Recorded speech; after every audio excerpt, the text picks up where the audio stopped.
on October 7th, Israel went to war, and we realized that current tourniquets, the manual tourniquets, they weren't working properly. The TAC 710 is the world's first fully automated tourniquet.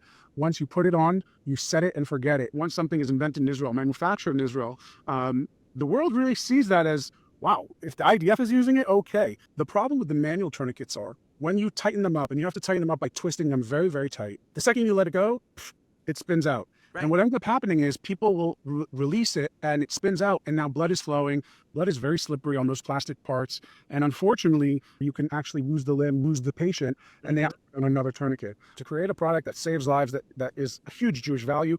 And on top of that, during a war zone and working with the IDF, we're very, very thankful to them for allowing us to bring this to life. Who are your best customers tomorrow?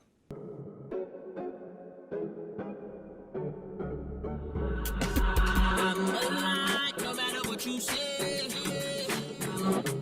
bless your heart, need it in the worst way. La la la la la la la la la. I'm a champion, I can take it away. La la la. Hello, I'm Sharon Adjustment. I'm co-founder of the Israel Conference, and I'm bringing you another episode of our conversations. Israel means business. Today, we're talking saving lives. The forward-thinking tech that is needed on the battlefield and at any time when a person is badly wounded. By wounded, we mean that 5 minutes can mean life or death. We're joined today by Edan Razinovsky, a multi-skilled CEO of the up-and-coming company called XMETIX, who is bringing the next generation of smart tourniquet technology into the battlefield and beyond. Edan, tell us a bit about your aha moment. That is, describe the time during your IDF service when you realized that the medical gear being carried needed an upgrade. Sure. First of all, thank you guys for having me. So as you guys know, on October 7th, Israel went to war. And us as combat soldiers, we went to war. And we saw something that we've never seen before. We saw, unfortunately, bodies everywhere in close quarter combat. And we realized that the current manual tourniquets that we were using, tourniquets, for those who don't know, is a device that you put on a limb, an arm or a leg to stop the bleed. The current tourniquets, the manual tourniquets, they weren't working properly. And they weren't working properly because we as humans weren't working properly. Because when the bullets are flying and when the blood is flowing, something just doesn't work well. And unfortunately, that was our aha moment on October 7th. Were you in the field? Did you have to use the tourniquet that the IDF issued to you in order to determine that this was not going to work well under all circumstances? Yes. So my unit, we're part of Unit 551, went down south on October 7th outside of Sderot. We were issued the current golden standard, which is the CAT tourniquet. The U.S. military uses it. The IDF uses it in most places around the world. And we realized that, by the way, this tourniquet has been here since 2001. And since then, there has been no real change. We're talking about 25 years. When it comes to using a manual tourniquet in training, of course, it works well because in training, it's nice and easy. But again, once the human element of the shock and awe and loud and bleeding and screaming happens, it just wasn't working properly. So can you show us a little bit what this tourniquet looks like? And tell us what are the core technology changes and the philosophy behind the product? Absolutely. So as I alluded to just 2 minutes ago, the human element, this is what is the problem with the current manual tourniquets. Again, it's manual. So when everything is good, it works. But when the human element enters in shock, that's when it's not working properly. And that's why we created the TAC 710. The TAC 710 is the world's first fully automatic tourniquet that is very easy to not only apply to your friend or battle buddy or, God forbid, in a terrorist attack or a mass shooter, but also to self-apply to yourself. You simply slide it on your arm, pull the strap, pull the pin, and then you push the button, and the TAC 710 will do the rest. What we have here in the actual tourniquet itself is a screen that once it goes to full occlusion will tell you the time, which is very important. Yes. We don't have to write the time anymore on somebody's forehead. In the IDF, unfortunately, we don't have markers with us every time, so we write it with blood. So no more writing of the time. We also have a plus or minus button here, so we can release some of the pressure or increase the pressure as needed in order to alleviate blood flow. So not only are we saving lives with stopping the bleeding, we are also saving the limbs. And that is very important. And the last and the most important feature of this product right here, the TAC 710, is the fact that when you place a tourniquet onto your friend or to somebody, every 15 to 20 minutes, you have to reassess if they're going to continuously bleed out or not, because people pass out or they go limp. And with our tourniquet, the TAC 710, it consistently monitors the pressure. And if it ever does reduce in pressure because the person passed out, it will automatically constrict and save their life. So all this is happening in that one small box. This, when you put it on, it looks almost like you're putting on tefillin and pressing a button. I like that. I've never heard anybody compare it to tefillin, but you know what? That is it. It looks just like that. You put on your TAC 710 mini tefillin and it will save your life. That's for sure. There you go. We've got the religious correlation happening Nice. all at once. Now, I understand it's patented and you have FDA approval. Correct. How does that help you? So right now we have 4 patents. One is granted in the United States. We're listed with the FDA, the CE in Europe, AMAR in Israel. Unfortunately, after the Bondi Beach terror attack, the government of Australia reached out, approved this within 3 business days. We sent a few thousand units over there. How does that help us? Well, right now we are beginning commercial sales in the United States, throughout Europe, and basically the rest of the world, both to government and military personnel, fire, EMS, military, as well as businesses in the civilian markets. Mm-hmm. Well, are you the only electronic tourniquet out there? And are all the other ones manual? So is that why you've become a category creator? And I read the words "stop the bleed." Is that a category that you feel that XMETIX and the TOC 710 is leading in? Yes, absolutely. So currently, there are all the manual tourniquets on the market, but unfortunately, if you don't have training, you're not going to know how to put them on. And honestly, even with training, most people mess up when they put them on because, again, the human element. The TAC 710 is the world's first fully automated tourniquet. Once you put it on, you set it and forget it. It's kind of like a fire and forget tourniquet. It is the only one of its kind. It's the only one out there on the market, and it's the only one that's simple enough to use for the civilian market as well as for the tactical market, and can be used in both places. Well, so there's something called the preparedness economy. That is all the first aid that you have to have not only in the military but in civilian life, in industrial settings. Is this being adopted into non-military environments as well? Yeah, absolutely. So everything that we talked about in Stop the Bleed, for example, Stop the Bleed is a very important program. And we see it across the civilian sector, the industrial sector, as well as the military sector and government. And what does it really mean? Stop the Bleed means a few different things. But in government, of course, military Stop the Bleed programs. But in industrial zones, as well as in the civilian world, it means that we want to give people the tools, the proper tools in order to save human life. Just like we did 20, 25 years ago with the defibrillator, we are doing the same exact thing to hemorrhage control today with the TAC 710. It is simple enough for my 66-year-old mom, who's a principal of a Jewish day school, to use, so it's simple enough for anybody to use. And this is 3 steps. You pull the strap, pull the pin, and push the button. That's it. And that's what's so important. We've seen folks in the UK, actually, somebody in the UK who owns a tree removal company, purchase a bunch of units because, when you're cutting down trees with chainsaws, you need this. Oil rigs. In Australia, they're using them for shark bites. So we see the use case for Stop the Bleed all over the world. And of course, we all know the mass shooters and mass casualty events as well. The manual tourniquet is really lightweight. It's easy. It never runs out of battery. So how are you matching the weight and the battery life? Sure. So the weight of our product is currently 200 grams. It will go down by another 50 grams, so it'll be quite light. That's number one. And number two, as far as the battery life is concerned, our product has a 5-year shelf life. So the 5-year shelf life actually is not about the battery as much as it's about the strap. The current CAT tourniquets and the standard of care tourniquets that we have out there have the same 5-year shelf life. Again, the problem is actually the strap, not the battery. The battery sits dormant in here, and the second you pull the pin, that's when the battery is engaged. Oh, okay. And that battery can keep going. Well, we need it for 5 minutes, basically. Well, so it will actually constrict blood flow within 5 to 10 seconds, depending on the size of your limb, if it's a leg or an arm. With that being said, after it fully constricts, you have mechanical gears that actually will hold it in place. So you don't need battery power to hold the tourniquet in place. The only thing the battery power will be used for if you're going to reduce the pressure or increase the pressure as needed, according to your medical professionals. And you have 48 hours after application to do that.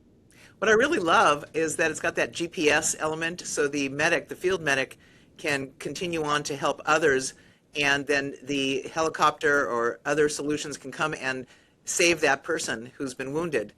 I think that's brilliant that you added the GPS. So right now we're working on that. we have this. This is the first product. The second product coming out right now will have GPS location and also send the person's pulse. So that way, when it is used, all of a sudden it will send it back to fire, EMS, police, rescue, whoever it is that's coming for you. And that way they can actually start to triage the mass casualty on the way there and not when they're there, when it's too late. So let's talk about the name again, the TOC 710. Yes. You call the company XMETIX, and you call the product the TAC 710. How did you come up with both names? Sure. So XMETIX, really just kind of like it sounds. XMETIX. Dr. Aviatar Kundrich, who's an Israeli Navy SEAL and a trauma surgeon, is the one that came up with the medical kind of design. And his brother Irad, who's a special forces operator and was an engineer at Rafael, they came up with this design. They came up with the product. And the TAC 710, when you say it out loud, people say, okay, cool, it's just a little numbers. But no, for us Israelis, for us Jews, TAC 710 is our homage to the 7th of October. And that's very important because that's exactly when this was thought of. When we got to the Nova Festival, when we got to Be'eri, when we got to Sderot, each one of us in our different perspective locations, we saw the carnage. We saw bodies everywhere. We were trying to save lives while saving ourselves. And unfortunately, we all lost friends and folks during that time. Mm-hmm. Well, that's a constant reminder then for everyone worldwide as you sell this and distribute it worldwide that Israel came up with a solution for a problem that was just heinous. Correct. So congratulations on doing that. Thank you. Let's take the TAC and go to the tech. The technical challenge that you have in this device. Let's talk a little bit about what you had to overcome to get this device to sense the correct amount of pressure that was required in order to stop the bleed.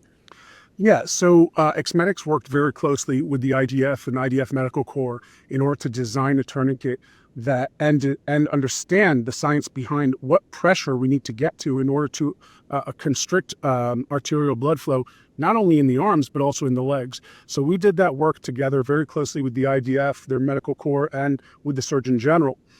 Once we came up with that pressure, we then took that and did some work with the Technion, did that in our laboratory, created an algorithm that knows the pressure that we're getting to, and that's, of course, part of our patents. And then that's how we did it. So, but again, I'm going to remind everybody here, we did this during war.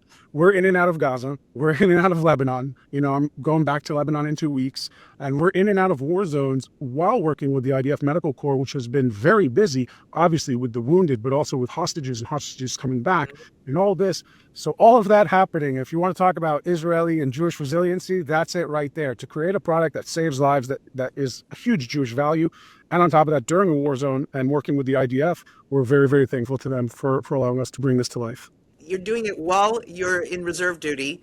So with the IDF is involved. So Israel is pretty famous for the concept of concept to combat, that you observe a need and you take it as an idea and then you bring it back to the combat zone to improve the life of the soldier.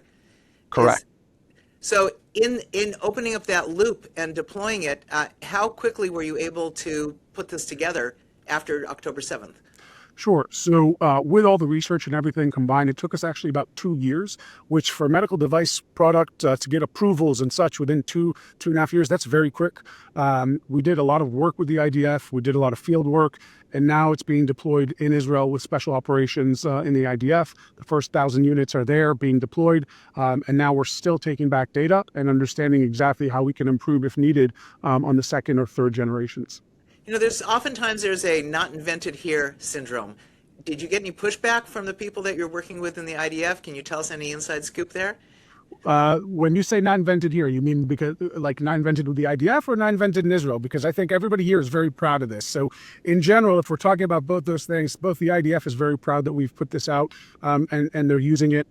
And now that this is going out worldwide, we see that, once something is invented in Israel, manufactured in Israel, the world really sees that as, wow, if the IDF is using it, okay. And I can give you an example, a live example today from this morning, where I was speaking to a gentleman who's working with the local fire station here in Texas.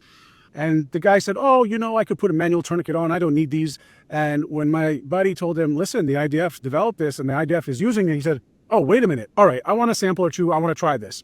And that just shows you exactly what people think of Israel and kind of the strength and power of manufacturing in Israel, building a device in Israel, and then shipping it out to the world. And again, with our stamp, not only made in Israel, but also with the tax 710 and 710 7th of October.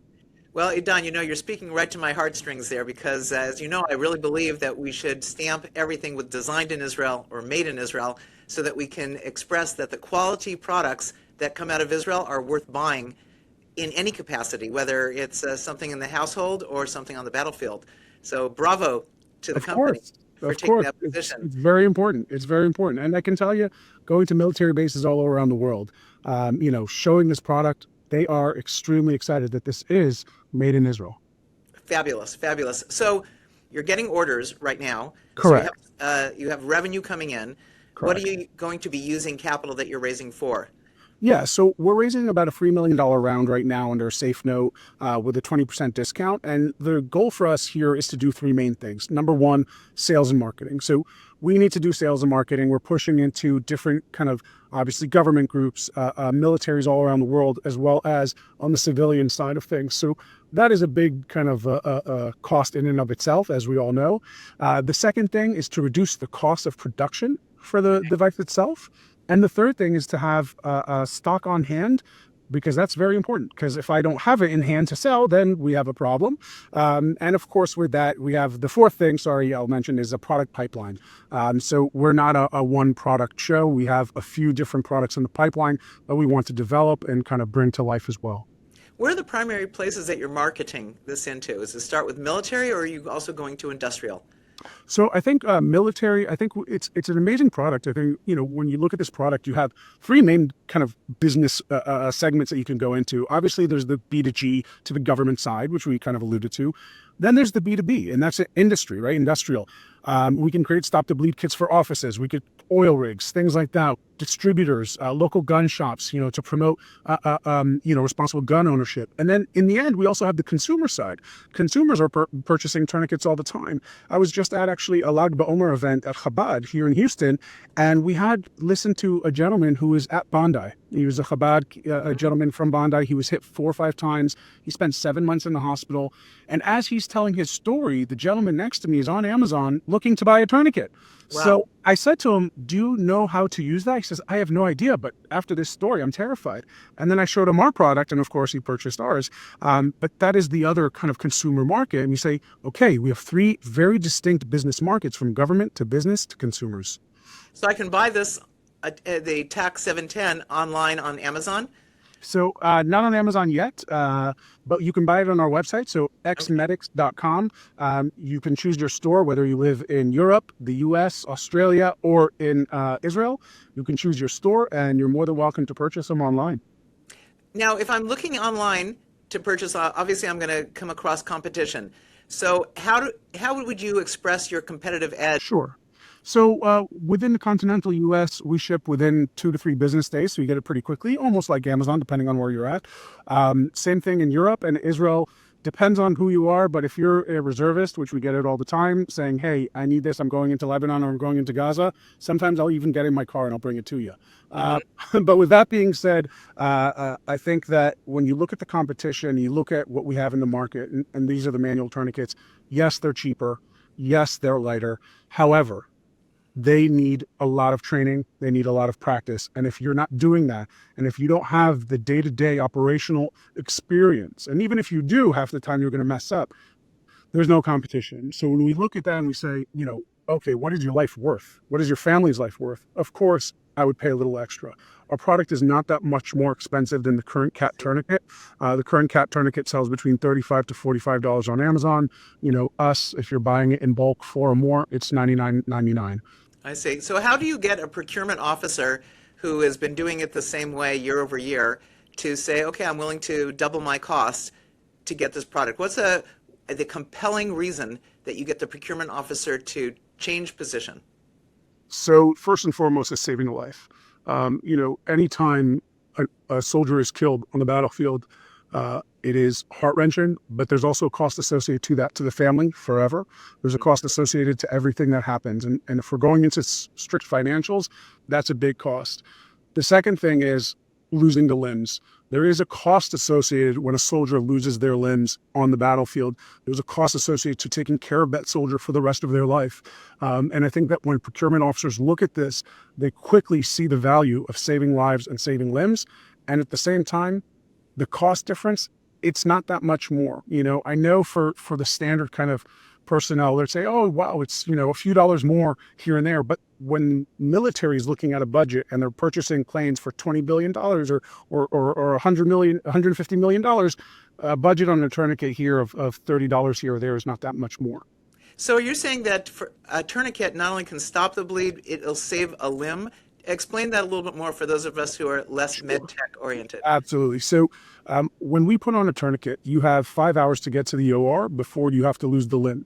Now, certain militaries, the US and Israel, have their own standard protocols where they can release the pressure of the manual tourniquet in order to let some blood flow. So that way blood flows through the limb and that way bacteria doesn't build up and you don't have to lose the limb. The problem with the manual tourniquets are when you tighten them up, and you have to tighten them up by twisting them very, very tight. Right. Imagine like a rubber band, okay, when you twist it with a pencil as a kid. The second you let it go, it spins out. Right. And what ends up happening is people will release it and it spins out and now blood is flowing. Blood is very slippery on those plastic parts.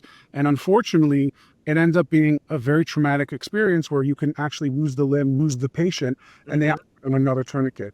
With ours, we have these two very small buttons that you can press at any given time in order to release just a little bit of pressure at a time in order to let blood flow.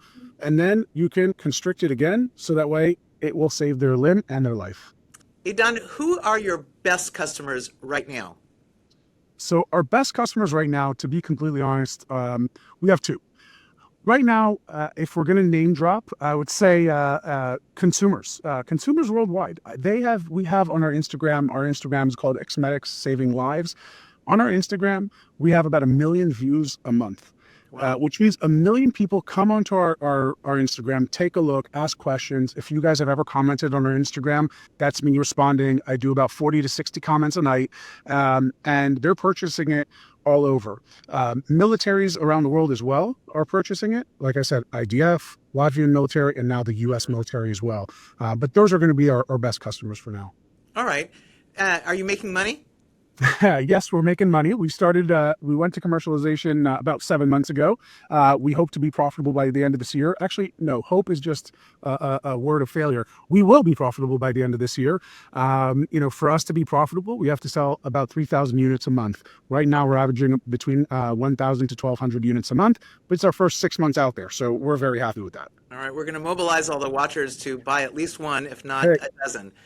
Amazing. Now, who are your best customers tomorrow? So I think tomorrow, when I look at, what's happening around the world, okay, so today we have the militaries and we have consumers. When I look at the world and unfortunately what's happening in the world, we see terror attacks all over and we see mass shootings all over. And I think that any synagogue, any Jewish day school, any high school, any place where you have a big community coming together, churches, things of that nature, they should definitely have a stop the bleed kit. They should have, I'm sure they have first aid kits. I know they have defibrillators because that's usually regulated by the law.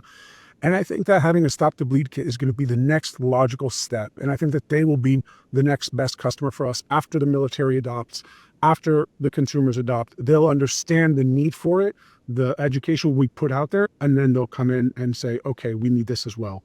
Maybe it'll be a standard package that a Band-Aid, a defibrillator, and the TAC 710 exactly as a standard into the future.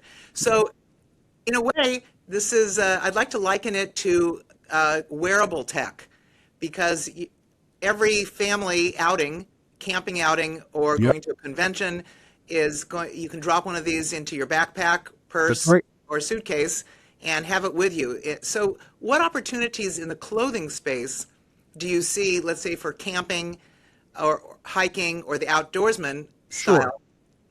So I think for first generation, obviously, like you said, put in your pack, put in your first aid. I wouldn't put one, I would put at least two. You have more than one limbs, and unfortunately, when things happen, they usually happen in a big way. So you always want to have that. We do have some patents that are written on smart clothing. Clothing will automatically constrict. That's actually what we started with the IDF, and then we realized because of October 7th, how quickly we need to bring a first generation product quickly to the market, and that's where we came out with this. But that's definitely where we're going. There's applications for smart clothing, for space, and the list can go on and on. Yes. So, Edan, you have a perfect English, and I'm sure you have perfect Hebrew as well. Let's learn a little bit about you, the man. Where did you start your journey? So I actually was born in Israel, and I moved to the United States when I was about 2 years old. I moved to New York. Grew up in New York, so that's where you get the English. And if I go into Hebrew, I got fluent Hebrew as well. So I kind of, best of both worlds. I can sometimes surprise people, especially in the malls when they're trying to sell me something. But with that being said, I grew up in New York. I did my undergrad. And after my undergrad, I finished in 2008 when the U.S. economy was at its lowest. And I said, okay, what's a good Jewish Israeli boy supposed to do? You know what? I'm joining the Army. I wanted to join the IDF before college. My parents said, look, you go to college. If you go to college and after college you have a degree, then you can do whatever you want. They're good Jewish parents. So I said, okay, great. So I finished my undergrad. I was kind of volunteering with a Jewish day school, and we went to Yad Vashem in Israel, and I saw a school. And, the kids playing in the school in Yad Vashem. And then the next picture was that entire school was wiped out and the Nazis had killed them all. I said, you know what? This is my calling. I went to the IDF, office right afterwards. I said, I'm joining the Army. I joined the Army. I was in a special operations unit in Sayeret Golani.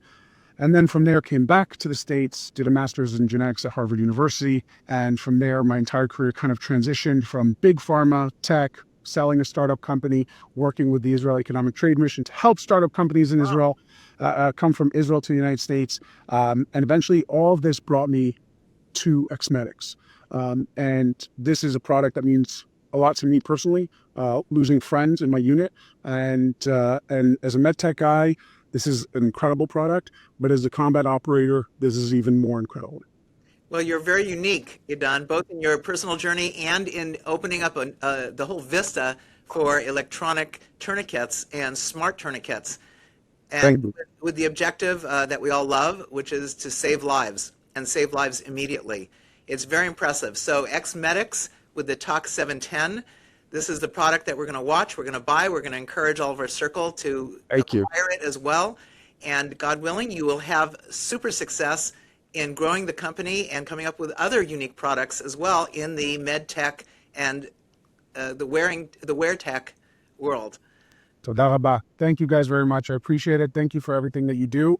And if anybody ever wants to reach out, you can reach out via Instagram. That's me. I'm the one that answers it, and you're more than welcome. So toda rabba, toda. Although you have a company of around 10 people, you are the whirlwind, the dervish that's making a lot happen. You have smart people behind you, the founders, the creators, and you are the market maker. Very impressive. This has been another great episode of the Israel Conference, bringing you Israel Means Business. And I hope you'll join us for many more episodes. Keep watching us, follow us below, and keep thinking blue. Made in Israel, designed in Israel, and bought worldwide. Am Yisrael Chai.